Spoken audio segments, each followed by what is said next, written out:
Ibigay ko sa inyo itong kwentong sabi na sagap ni columnist Ramon Tulfo tungkol po kay Saldico.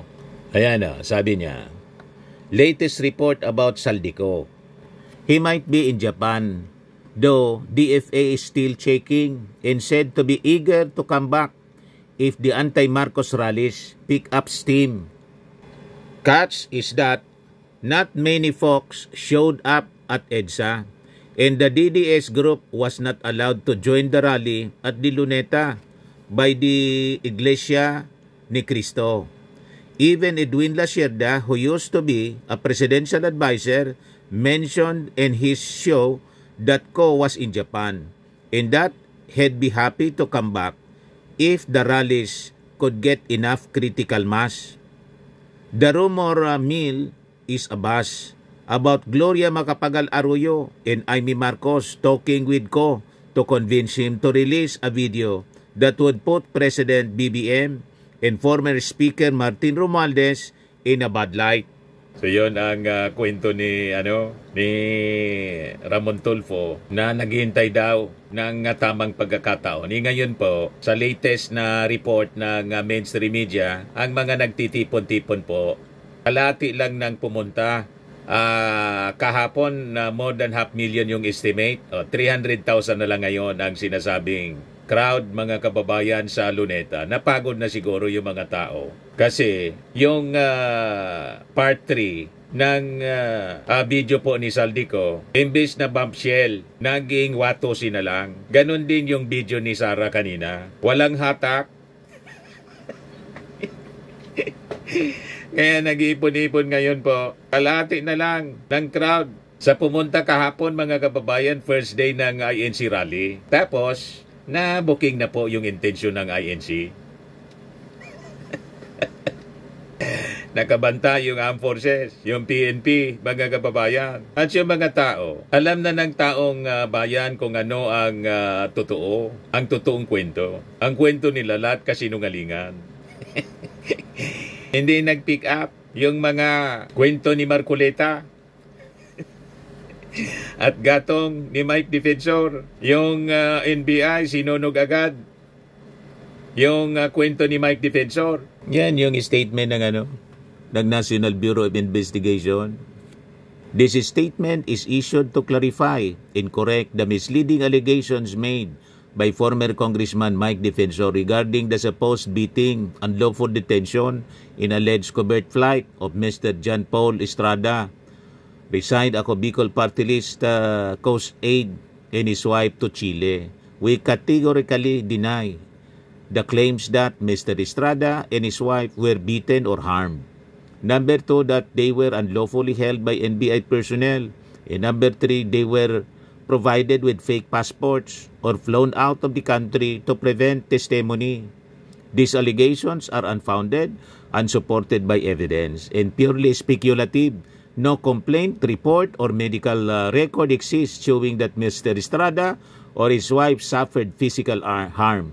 There is no record of their custody under the NBI. We formally coordinated with the Bureau of Immigration and we are currently awaiting the response on the matter. We categorically condemn any false, malicious, or unverified statements intended to undermine the credibility and integrity of our institution. We reaffirm our commitment to transparency, due process, and the rule of law. The Bureau remains fully open to any formal investigation and welcome any legitimate inquiry to establish the truth. We call on Mr. Defensor to present verifiable evidence, not hearsay. Should he persist in making these accusations, as per our communication, Mr. Defensor gave his assurance that he will submit material evidence in support of his claims. And we expect him to honor this commitment. Should the evidence so warrant, the Bureau shall proceed with the appropriate investigative action. Absent any credible proof, this allegation remain unfounded, cannot be given weight, and may even lead to prosecution for its malicious intent to undermine the credibility and integrity of the Bureau. So malamang makasuhan po ng NBI. Kasuhan ng NBI po si Mike Defensor. Ang intensyon ni Mike Defensor, gatungan po ang damdamin ng mga nagrarally. Konti na lang po yung dumating. Kalahati na lang po. Yan, estimated crowd 300,000 as of 3 p.m. na lang ang tao sa Quirino Grandstand. O yan na lang po, mga kababayan, ang crowd estimate. Pumalo sa 300,000 ang crowd estimate as of 4 p.m. sa Quirino Grandstand sa Maynila para sa ikalawang araw ng rally. So, bumagsak ng almost half kasi siyempre pagod na sila. Yung iba walang magamit na CR. Yung iba nabasa sa pagbagsak ng ulan. Anong gagawin mo dyan? Nagalisa na lang po yung iba. Yung iba siguro nakakubra na din. Yan ang importante. Nag-attendance lang nang makakubra na, umalis na. Sabi, ang budget po 3,000 per day. 9,000. Siguro yung iba, hindi na niya natin nakakayanin. Kung magti 3 days pa tayo. Tapos may na niya yung pasabog. Wato silang niya. Lalo yung statement ni Sara Duterte, walang latoy-latoy. You see, mga kababayan. Ito, may statement yung Armed Forces on the malicious resurfacing of a 2024 video on the increase of soldiers' subsistence allowance. The Armed Forces of the Philippines strongly denounces the deliberate resurfacing and distortion of a 2024 video showing a video call involving the Speaker, then Speaker Martin Romualdez, House Appropriations Chairperson Saldico, and the Armed Forces Chief of Staff General Romeo Browner Jr. The old clip taken when Congress approved the long overdue increase of the subsistence allowances of the Armed Forces personnel from 150 to 350 is now being twisted by the stabilizers to insinuate that the Armed Forces has been both controlled or compromised. This narrative is false, reckless, and deeply disrespectful to the men and women in uniform. It is necessary to clarify what truly happened.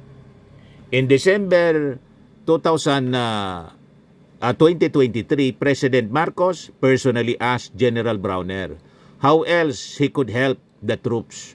The Chief of Staff responded candidly, "Sir, maybe we can increase the subsistence allowance of the soldiers. The 150 per day is no longer enough for their meals." The President immediately replied, "Let's work on that." Acting on the President's directive, the Armed Forces through Ilocos 1st District Representative Sandro Marcos coordinated with Representative Saldico and then Speaker Romualdez in 2024 to ensure that the increase would be properly included in the national budget for 2025.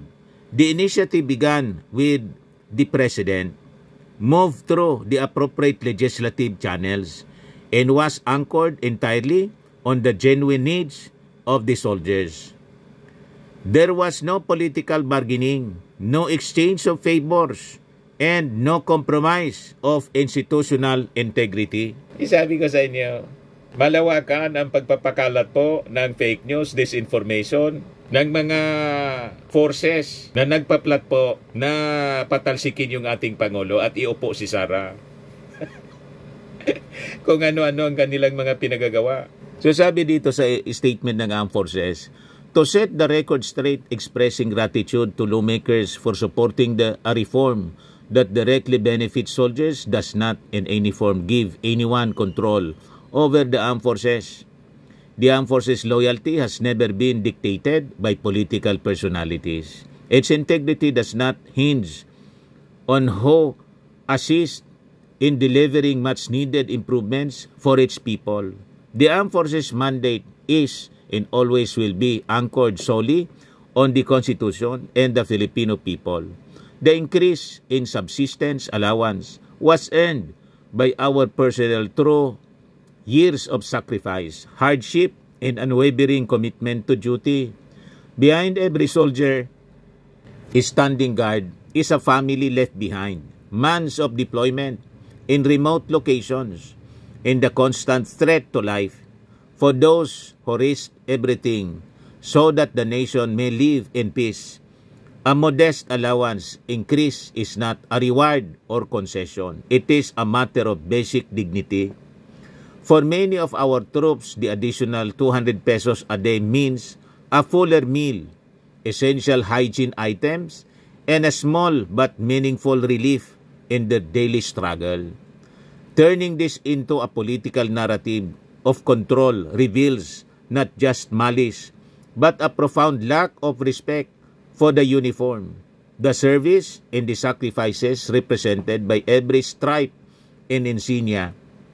To the individuals and groups irresponsibly weaponizing an old video to sow distrust and destabilize institutions, we issue this firm warning: stop dragging the armed forces into your political theatrics. Stop manufacturing lies to push your agenda at the expense of national stability. Our soldiers and their families do not deserve to be used as pawns in anyone's political games. The dignity, loyalty, courage, and integrity of the Filipino soldier cannot be bought. Not now, not ever. The armed forces stands firm, united, and unshakable in its duty to protect the Constitution, defend the Republic, and serve the Filipino people. Disinformation will never shake the armed forces. Truth, honor, patriotism, and service will always prevail. Yan yung statement ngayon pa lang nilabas ng armed forces. Kasi pilit na ginagatungan po ng mga DDS, ng mga plotters, ang armed forces na mag-withdraw na ng support sa ating Pangulong Bongbong. Ano kayo ngayon? Supalpal ang mga pinapakalat ninyo na mga disinformation sa social media. Hindi kayo obra yung mga masamang gawain po ninyo.